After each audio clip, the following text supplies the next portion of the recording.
This is a podcast of the Nuffield Department of Medicine. Dr. Jay Berkley tells us about his work on childhood nutrition and immunity in East Africa. Hello, Jay. Hi. What are the main challenges for a paediatrician working in Kenya? Well, I think when a lot of people think about Kenya and Africa, they think of tropical diseases. But in fact, the kind of problems that children get in countries like Kenya are usually the same problems that children get worldwide. Things like pneumonia and diarrhoea and neonatal problems are the main causes of deaths in children. We also have things like malaria, but they're not the main causes. I think that one of the key problems is that these are diseases of poverty, so people are very poor. It means also they can't access and pay for health care in a way that they could do in a country like this. When I first went to Africa, I went to Ghana as a student for a 1-year period. And soon after arriving, I met a doctor who said the biggest frustration was that however hard he worked on that day, the same number of children would still arrive on the following day. And I think that's a frustration a lot of people feel. They're sort of up against a tidal wave of problems. I think that's the reason why a lot of people want to go into research, to try and make a difference which is bigger than an individual doctor could make working on the ground. How would you describe severe acute malnutrition and what are its consequences? Well, malnutrition arises because children don't get the right kinds of foods or enough of the right kinds of foods. In many ways, malnutrition underlies a lot of other diseases. So we know that a lot of infectious diseases children become much more susceptible to when they have malnutrition. In the long term, malnutrition causes children not to grow properly, and it causes delaying of brain development and essentially a sort of a loss of potential for earning and intellectual capacity in the future. When malnutrition becomes severe, then there are changes in the metabolism and the physiology of the body. So a lot of processes slow down and they start to become a bit dysfunctional. We know that particularly in the gut slows down and it tends to get overgrown by bacteria which are not normally present, and the absorption of food is impaired. We know that children with severe malnutrition are very susceptible to infection, but interestingly we don't know exactly why they're susceptible. It's likely to be due to these barriers like in the skin, the gut and the lungs, which keep bacteria and other microbes out of our bodies. It's likely that those barriers break down and allow passage of microbes. But we don't know exactly what's wrong with the immune system or any other systems which are making children susceptible to infections. What is the impact of malnutrition on causes of childhood mortality in the developing world?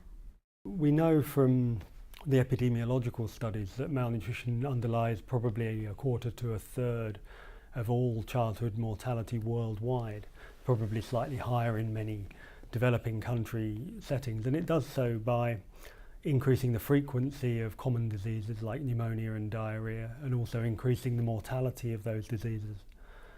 That also becomes a vicious cycle, because when a child gets pneumonia or gets diarrhoea, they use up energy, they use up nutrients, and also they don't eat as much. So it means that the children become more malnourished as a result of each infection, and that results in a sort of a vicious cycle. What are the most important lines of research that have developed over the last 5 to 10 years? There's been an increasing awareness that there are things that can be done. I think there's often a feeling that more emphasis needs to be placed on agricultural reform and national policies, if you like, but those often happen very slowly. But the kind of thing that can be done and have resulted from research are things like vitamin A and zinc supplementation, which have impacted all-cause mortality and specifically diarrhoea and pneumonia in children. I think that some of the exciting research at the moment is about the relationship between a child and the bacteria that are living in their gut.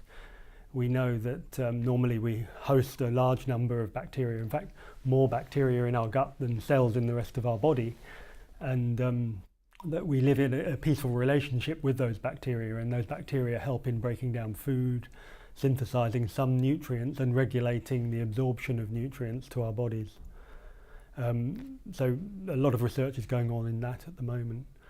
We're currently looking at the issue of whether you can prevent serious infections in children with malnutrition, and we're doing a large randomised trial of low-dose antibiotics every day in a large group of children with severe malnutrition to see if we can, if you like, prevent infections. And we're doing that at the same time as trying to understand the effects on the immune system. Why does your line of research matter? Why should we put money into it? I think that the obvious answer is that the immense burden of ill health due to undernutrition. So various estimates between a quarter and a third of all childhood death really justifies it as an area.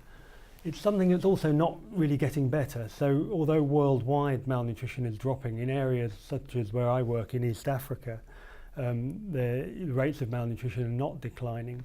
We still have problems with droughts, with political instability causing malnutrition.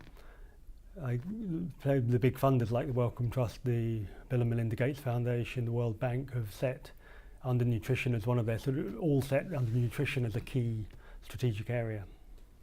How does your research fit into translational medicine within the department? It's an area that cuts across many topics. So I've talked about directly working with patients, doing randomised trials, and particularly the objective of our group is to do very sort of high quality randomised trials of both anti-infective medications and also nutrients to prevent deaths from infection. But that cuts across many areas of immunology, microbiology, also in measuring and assessing nutrient status.